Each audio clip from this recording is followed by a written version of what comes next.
Bon matin. Aujourd'hui, dans notre café matinal, nous sommes dans l'Évangile de Matthieu, chapitre 4 et le combat spirituel.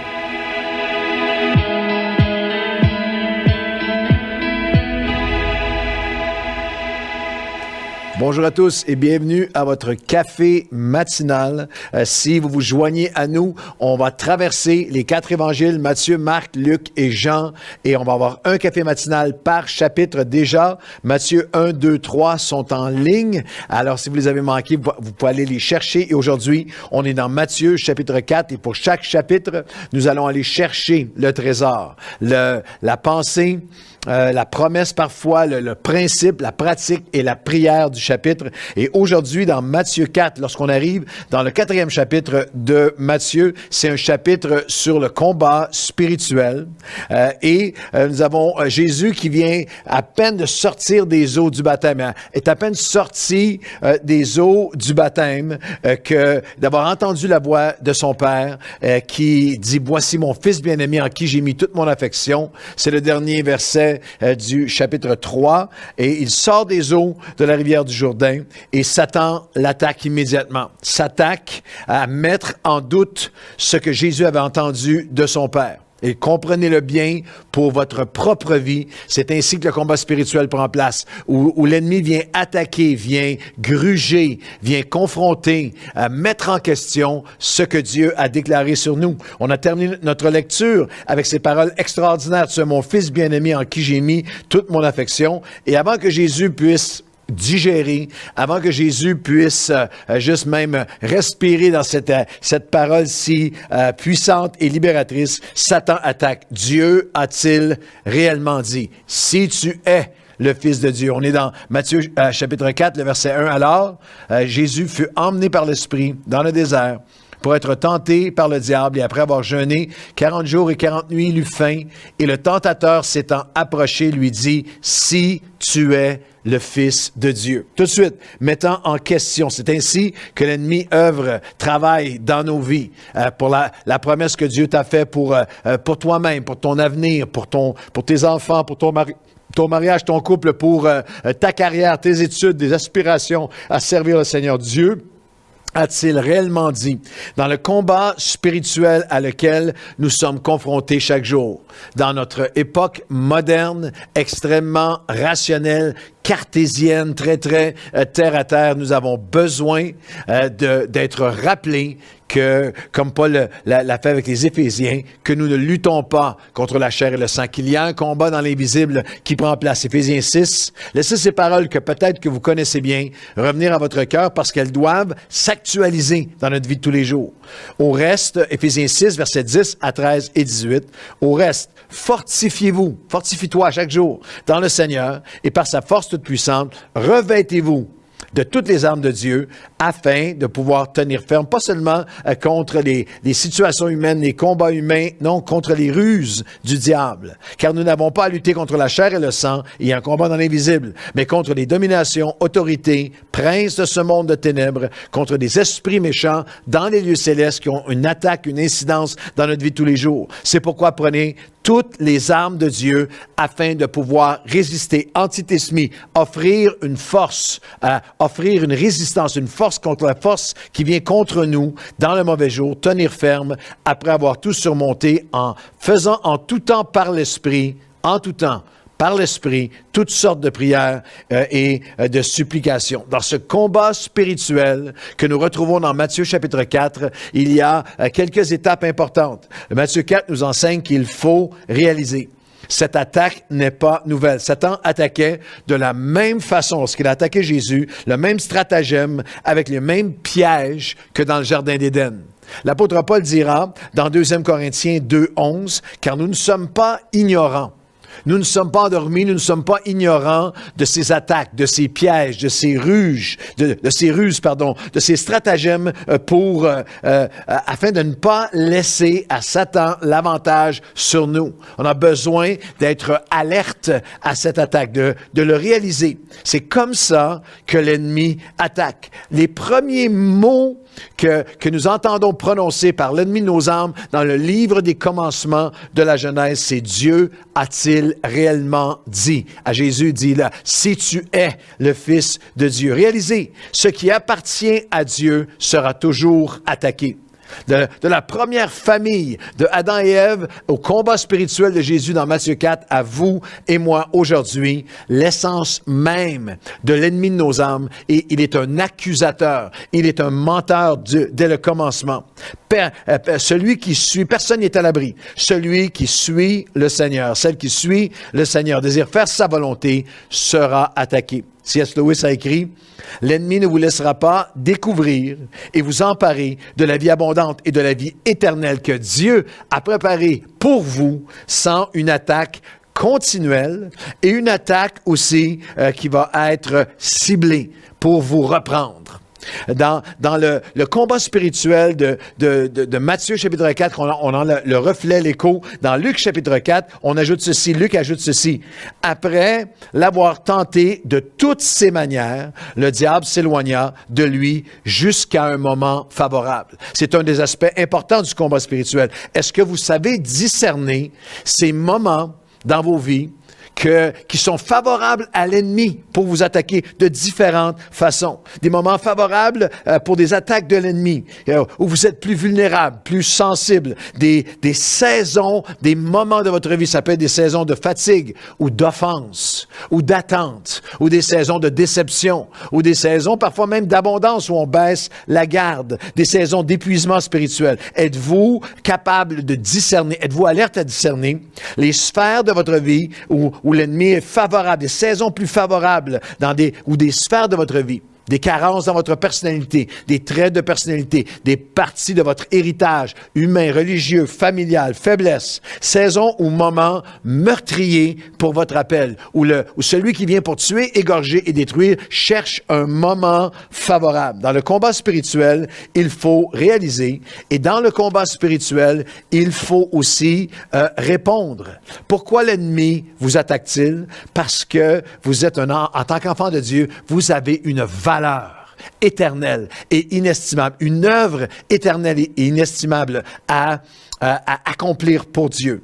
Satan attaque parce qu'il est terrifié par votre potentiel. L'ennemi t'attaque parce qu'il est terrifié par ton avenir. Il était terrifié de ce que le Fils de Dieu te pourrait accomplir et ce que le Fils de Dieu peut accomplir en toi et à travers toi. Satan est un voleur.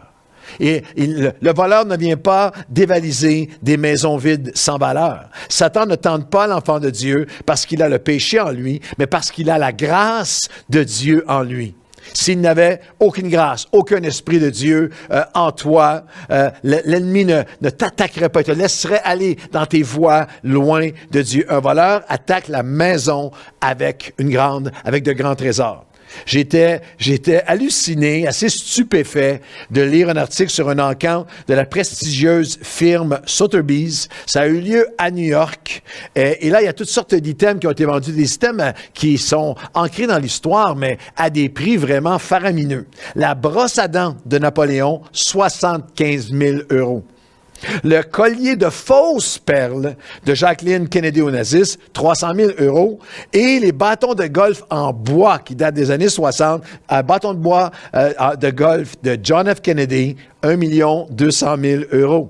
Ces objets n'avaient pas cette valeur astronomique en eux-mêmes, mais à cause de à qui ils ont appartenu. Vous appartenez à Dieu. J'appartiens à Dieu. Nous appartenons à Dieu. Votre valeur a augmenté de façon vertigineuse lorsque vous avez donné votre vie au Seigneur. Je suis passé de une propriété abandonnée ou un objet perdu à être un fils, une fille, une fille pour vous, du Dieu vivant, du Créateur de l'univers. Dans le grand combat spirituel, il faut réaliser et il faut aussi savoir répondre. Matthieu chapitre 4, et le verset 3 et 4, le tentateur s'étant approché de lui, lui dit, « Si tu es le Fils de Dieu, ordonne que ces pierres deviennent des pains. » Mais Jésus répondit, « Il est écrit, L'homme ne vivra pas de pain seulement, mais de toute parole qui sortira de la bouche de Dieu. Peut-être y a-t-il des hommes en ce moment qui regardent ce café matinal, vous êtes des amateurs de combat, de UFC, de MMA, de grands combats, ou même certains un peu plus âgés, vous vous souvenez des grands classiques de boxe de l'histoire, c'est Ali Foreman, Ali contre Fraser. Bien, ici, vous avez le plus grand combat dans l'histoire de l'humanité, c'est Jésus, le Fils de Dieu, contre l'ennemi, et Jésus a utilisé la parole de Dieu. Il a répondu. Il faut réaliser et il faut répondre. Il a répondu, il est écrit. L'homme ne vivra pas de pain seulement, mais de toute parole qui sort de la bouche de Dieu. Prenez-vous le temps nécessaire dans la parole de Dieu pour avoir un « il est écrit » à répondre à votre ennemi. Pour avoir une parole fraîche aujourd'hui. Est-ce que vous avez comparé, est-ce que vous avez l'honnêteté de comparer votre temps alloué au « il est écrit », connaître la Bible, la lire, l'étudier, la méditer, l'écouter, la prier, versus le temps que vous mettez à chaque jour, chaque semaine, le sport, la télé, les médias sociaux, Netflix ou Facebook. Est-ce que vous êtes capable de voir dans le combat spirituel l'importance que tu ne peux pas vivre de pain seulement, du pain, des choses de cette terre seulement, mais de toute parole qui vient de la bouche de Dieu. Il faut réaliser, il faut répondre et il faut savoir nous retirer à l'écart pour être revêtus de l'Esprit. Matthieu chapitre 4, le diable qui l'attaque, le ciel qui vient le fortifier au verset 11 et au verset 12, Jésus ayant appris que Jean-Baptiste avait été livré, se retira. Et tu dois apprendre à te retirer dans la présence de Dieu. Te retirer afin d'être revêtu de l'Esprit, parce que Luc nous donne un regard sur ce même passage. Jésus s'est retiré. Et Jésus, revêtu de l'Esprit, est revenu. Tu as besoin d'apprendre à te retirer dans la présence de Dieu, te retirer seul avec lui, te retirer dans sa parole, te retirer du tourbillon de la vie. Il faut réaliser, il faut répondre, il faut être revêtu de l'Esprit, rejeter le vêtement souillé par la chair, revêtir le vêtement spirituel de louange au lieu de l'Esprit abattu. Il faut réaliser, revêtir les armes de Dieu. Il faut réaliser, répondre et nous retirer pour être revêtus de l'Esprit afin de pouvoir relâcher ce qui doit être relâché si on veut gagner le combat spirituel. Dernière pensée, toujours dans Matthieu 4 et le verset 18. Comme il marchait le long de la mer de Galilée, il vit deux frères, Simon et appelé Pierre, on les nomme par leur nom. Jésus leur dit, suivez-moi, je ferai de vous des pêcheurs d'hommes. Et aussitôt, ils relâchèrent leur filet. Ils laissèrent leur filet et leur père pour le suivre. J'aimerais vous dire qu'encore aujourd'hui, en terminant, Jésus appelle notre nom. Il veut nous rendre victorieux dans ce combat spirituel. Nous avons besoin de réaliser que l'ennemi va venir attaquer ce que Dieu a promis dans ma vie. Est-ce que Dieu a vraiment dit que? Il faut répondre avec le « il est écrit » de Dieu, renouvelé en nous. Les « il est écrit » d'hier ne peuvent pas t'équiper à répondre aux mensonges de l'ennemi aujourd'hui. Tu dois aller chercher cette parole fraîche, ton « il est écrit » pour aujourd'hui. Il faut savoir se retirer afin d'être revêtu de la puissance de l'Esprit, retirer en sa présence, en prière, en méditation, en louange. Et il faut relâcher ce qui doit être relâché. Ils laissèrent leur barque. À chaque jour, semaine, mois et année dans ma vie de combat spirituel, j'ai des barques que je dois laisser pour suivre Jésus. De notre sécurité, de nos plans, de nos échéanciers, de nos attentes, d'attitudes ou d'habitudes, de relations qui sont maintenant ou toxiques ou simplement inutiles spirituellement. Relâcher afin de pouvoir nous emparer de cette victoire que Dieu a pour nous. Alors, on prie ensemble aujourd'hui, selon Matthieu, chapitre 4. Seigneur, dans ce combat spirituel, lorsque l'ennemi vient et dit, Dieu a-t-il réellement dit, que nous puissions aller dans ta parole et répondre, il est écrit. L'homme ne vivra pas de pain seulement, mais Dieu m'a donné une parole et je réponds aux mensonges de l'ennemi avec le message du « il est écrit ». Seigneur, apprends-moi dans le tourbillon de la vie à me retirer afin d'être revêtu de ta présence et aussi afin de discerner les moments, les temps favorables, les choses qui sont favorables à l'ennemi pour venir me voler, avorter l'appel de Dieu sur ma vie, que je vais résister par les armes de Dieu dans ma vie, mais aussi en sachant relâcher. Je relâche les barques, je relâche, Seigneur, tout ce qui doit être relâché pour te suivre. Rends-nous victorieux dans ce combat, dans le nom de Jésus. Amen et amen. Bonne journée à tous.